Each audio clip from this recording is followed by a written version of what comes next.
Hello welcome back. ഇന്നത്തേതില്ലേ air ഫ്രൈയിൽ ഉണ്ടാക്കിയിട്ടുള്ള ഇഫ ചിക്കൻ്റെ റെസിപ്പിയാണ് കേട്ടോ കാണിക്കുന്നത്.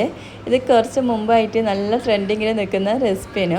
അപ്പോഴേ ഉണ്ടാക്കിയിട്ടുണ്ട്. പക്ഷേ എന്തോ കാരണത്താൽ ഇത് അപ്ലോഡ് ചെയ്യാൻ മറന്നുപോയി. അപ്പോൾ ഇങ്ങനെ ഗാലറി തപ്പിയപ്പോഴാണ് കേട്ടോ ഈ ഒരു റെസിപ്പി ഈ ഒരു വീഡിയോ കണ്ടത്. അപ്പോൾ തന്നെ വീഡിയോ അപ്ലോഡ് ചെയ്യാമെന്ന് വിചാരിച്ച് അങ്ങനെ ചെയ്യുന്നതാണ് കേട്ടോ. ഇതുവരെ ട്രൈ ചെയ്തിട്ടില്ലെങ്കിൽ നിങ്ങൾ ഈ ഒരു റെസിപ്പി ഉണ്ടാക്കി നോക്കിക്കോ. എയർ ഫ്രയർ ഉണ്ടെങ്കിൽ അങ്ങനെ ഉണ്ടാക്കുക, ഇല്ലെങ്കിൽ നമുക്ക് പാനിൽ ഉണ്ടാക്കിച്ചെടുക്കാം. അപ്പോൾ അതിനായിട്ട് ഞാനിവിടെ ചിക്കന് ഇത് നമ്മൾ അൽഫാമിനെല്ലാം കട്ട് ചെയ്യുന്നത് പോലെ കട്ട് ചെയ്ത് വെച്ചിട്ട് വാങ്ങിച്ചിട്ടുണ്ട്. ഇതിങ്ങനെ ലെഗ് പീസ് എടുത്തിട്ടുണ്ട്, പിന്നെ ബോൺലെസ് വരുന്ന ആ ഒരു പീസില്ല അതും എടുത്തിട്ടുണ്ട്. ഇതേപോലെ ഒന്ന് വരഞ്ഞെടുത്തിട്ടുണ്ട് കേട്ടോ. ബോൺലെസ് വരുന്ന പീസ് ഞാൻ ബട്ടർഫ്ലൈ ഷേപ്പിൽ കട്ട് ചെയ്ത് എടുത്തിട്ടുണ്ട്. അപ്പോൾ നമുക്ക് ആ ഒരു മസാല എല്ലായിടത്തും എത്താൻ വേണ്ടിയിട്ട് ഇതാ ഇങ്ങനെ കട്ട് ചെയ്ത് എടുത്തിട്ടുണ്ട്. എന്നിട്ട് ഇങ്ങനെ വരഞ്ഞെടുത്തിട്ടുണ്ട്. അപ്പോൾ മസാലയൊക്കെ എല്ലായിടത്തും എത്തിയിട്ട് നല്ല ടേസ്റ്റ് ഉണ്ടാവും. ഇനി അതിലേക്ക് നമുക്ക് മസാല ഉണ്ടാക്കിയിട്ടെടുക്കാം. ഒട്ടും തന്നെ വെള്ളമില്ലാതെ വേണം കേട്ടോ ചിക്കൻ എടുക്കാൻ വേണ്ടിയിട്ട്. കഴുകി വൃത്തിയാക്കിയതിന് ശേഷം ഇനി ചിക്കനിലേക്ക് ഉപ്പ്, കുരുമുളക് പൊടി, ഗരം മസാല, മുളക് പൊടി, മഞ്ഞൾപ്പൊടി എല്ലാം ഇട്ട് കൊടുക്കുന്നുണ്ട്. ഇതിൻ്റെയൊക്കെ അളവ് ഞാൻ ഡിസ്ക്രിപ്ഷനിൽ കൊടുക്കാം. പിന്നെ കുറച്ച് വിനാഗിരിയിൽ അത് ഒഴിച്ചു കൊടുക്കുന്നുണ്ട്. വിനാഗിരി ഇല്ലെങ്കിൽ ചെറുനാരങ്ങ നീരെടുക്കുക. പിന്നെ കുറച്ച് തൈര്, കട്ട തൈര് അതോടെ എടുക്കുന്നുണ്ട്.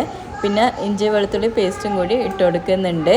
ഇനി എല്ലാം കൂടിയിട്ട് നമുക്ക് ചിക്കനിലേക്ക് നന്നായിട്ട് മിക്സ് ചെയ്തെടുക്കാം. കൈ ഉപയോഗിച്ചിട്ട് തന്നെ നന്നായിട്ടൊന്ന് മിക്സ് ചെയ്തെടുക്കാം കേട്ടോ. ആ ഒരു ചിക്കൻ്റെ വരഞ്ഞിട്ടുള്ള ആ ഉള്ളിലെല്ലാം ഇങ്ങനെ ആകണം. പിന്നെ ബട്ടർഫ്ലൈ ഷേപ്പിലാക്കിയിട്ട് കട്ട് ചെയ്തിട്ടുള്ള ചിക്കനില്ലേ അതിൻ്റെ ഇങ്ങനെ ഓപ്പൺ ചെയ്തിട്ട് അതിലേക്കെല്ലാം മസാല ആക്കിയിട്ട് എടുക്കണേ. നമുക്ക് വേണമെങ്കിൽ റെസ്റ്റ് ചെയ്ത് എടുക്കുക, അല്ലെങ്കിൽ അപ്പോൾ തന്നെ ഉണ്ടാക്കിയിട്ട് എടുക്കുക. എയർ ഫ്രൈറിൻ്റെ ബാസ്ക്കറ്റിൽ ഞാൻ ലൈനർ വെച്ച് കൊടുക്കുന്നുണ്ട്. സിലിക്കൺ ലൈനർ ഉണ്ടെങ്കിൽ അത് തന്നെ എടുക്കാൻ ശ്രദ്ധിക്കുക. അപ്പോൾ ആ മസാല എല്ലാം അതിലേക്കായിട്ട് നമുക്ക് ഈ ഫസ്റ്റ് ചിക്കൻ്റെ സോസെല്ലാം ഒഴിക്കുമ്പം ആ ഒരു മസാല എല്ലാം ആയിട്ട് നല്ല ടേസ്റ്റ് ഉണ്ടാവും. ഇനി അതിലേക്ക് ചിക്കൻ വെച്ച് കൊടുക്കുന്നുണ്ട്. ഇനി എയർ ഫ്രയർ ഇല്ലാത്തവർ പാനിൽ ചെയ്തെടുക്കുക. ഇനിയിപ്പോൾ ഓവൻ ഉണ്ടെങ്കിൽ നിങ്ങൾക്ക് അതിലും ചെയ്തെടുക്കാം കേട്ടോ. ഇനി എയർ ഫ്രയറിൻ്റെ ബാസ്ക്കറ്റ് ക്ലോസ് ചെയ്യുന്നുണ്ട്. എന്നിട്ട് നമുക്ക് ഓൺ ചെയ്യാം. എനിക്ക് ഇതിൽ ചിക്കൻ എന്ന് പറഞ്ഞിട്ടുള്ളൊരു ഓപ്ഷൻ ഉണ്ട്, അതിലാണ് ഞാൻ സെറ്റ് ചെയ്ത് കൊടുക്കുന്നത്. അത് വന്നിട്ടുള്ളത് 15 മിനിറ്റ് ഇങ്ങനെ ഓട്ടോമാറ്റിക്കായിട്ട് ഉണ്ടാവും. നമുക്ക് ടൈമും ടെമ്പറേച്ചറും മാറ്റണമെങ്കിൽ ചെറുതായിട്ട് അങ്ങോട്ടും ഇങ്ങോട്ടും മാറ്റം വരുത്താം. 6 മിനിറ്റുള്ള ബാക്കിയുള്ള ടൈമിൽ എയർ ഫ്രയർ ഒന്ന് പോസായി നിന്നിട്ടുണ്ട് കേട്ടോ. അപ്പോൾ നമുക്കിത് ഈ ചിക്കനില്ലേ ഒന്ന് ഫ്ലിപ്പ് ചെയ്ത് കൊടുക്കണം. ഒരു ഭാഗത്ത് നന്നായിട്ട് വെന്തിട്ടുണ്ട്. ഇനി അപ്പുറത്തെ ഭാഗം കൂടി ഒന്ന് കുക്ക് ചെയ്ത് എടുക്കാനുണ്ട്. അപ്പോൾ ഞാനൊന്ന് ഫ്ലിപ്പ് ചെയ്ത് കൊടുക്കുന്നുണ്ട്. ഈ ഒരു ടൈമിൽ നിങ്ങൾക്ക് വേണമെങ്കിൽ ബട്ടറോ അല്ലെങ്കിൽ ഓയിലോ ഒന്ന് ബ്രഷ് ചെയ്ത് കൊടുക്കുക. ചിക്കൻ അധികം ഡ്രൈ ആയി എന്ന് തോന്നുന്നുണ്ടെങ്കിൽ മസാലയൊക്കെ. അപ്പോൾ ഞാനിതിൽ ബട്ടറോ ഓയിലോ ഒന്നും സ്പ്രെഡോ ഒന്നും ചെയ്ത് കൊടുക്കുന്നില്ല. ഇനി ഇതൊന്ന് ഫ്ലിപ്പ് ചെയ്തിട്ട് ആ ഒരു ഭാഗം കൂടി ഒന്ന് കുക്ക് ചെയ്തെടുക്കുന്നുണ്ട്. എന്നിട്ട് ബാക്കിയുള്ള ഒരു 6 മിനിറ്റ് ഇല്ല അതോടെ നമ്മൾ കുക്ക് ചെയ്തെടുക്കുന്നുണ്ട് എയർ ഫ്രയറിൽ വെച്ചിട്ട്. ടോട്ടൽ 15 മിനിറ്റാണ് ചിക്കന് കുക്കായി കിട്ടിയത്. ഇനി നമുക്ക് ഇഫ ചിക്കൻ്റെ സോസില്ലേ അതൊന്ന് ഉണ്ടാക്കിയിട്ടെടുക്കണം. അതിനായിട്ട് മിക്സിൻ്റെ ചെറിയ ജാർ എടുക്കാൻ. ഇനി അതിലേക്ക് മുട്ട ഞാൻ ബുൾസി ആക്കിയിട്ടാണ് മയോണൈസ് ഉണ്ടാക്കുന്നത്. നിങ്ങൾക്ക് ഏത് രീതിയിൽ വേണമെങ്കിലും മയോണൈസ് ഉണ്ടാക്കിയിട്ടെടുക്കുക. ഇവിടെ ഞാൻ 2 മുട്ട എടുത്തിട്ടുണ്ട്. അതിലേക്ക് 4 വെളുത്തുള്ളി തൊലികളത് ഇട്ട് കൊടുക്കുന്നുണ്ട്. പിന്നെ ഒരു സ്ലൈസ് ചീസില്ലേ സ്ലൈസ് ചീസ് അതോടെ ഇട്ട് കൊടുക്കുന്നുണ്ട്. പിന്നെ കുറച്ച് ഉപ്പും 1 ടേബിൾ സ്പൂൺ വിനാഗിരിയും കൂടി ഒഴിച്ചു കൊടുക്കാൻ.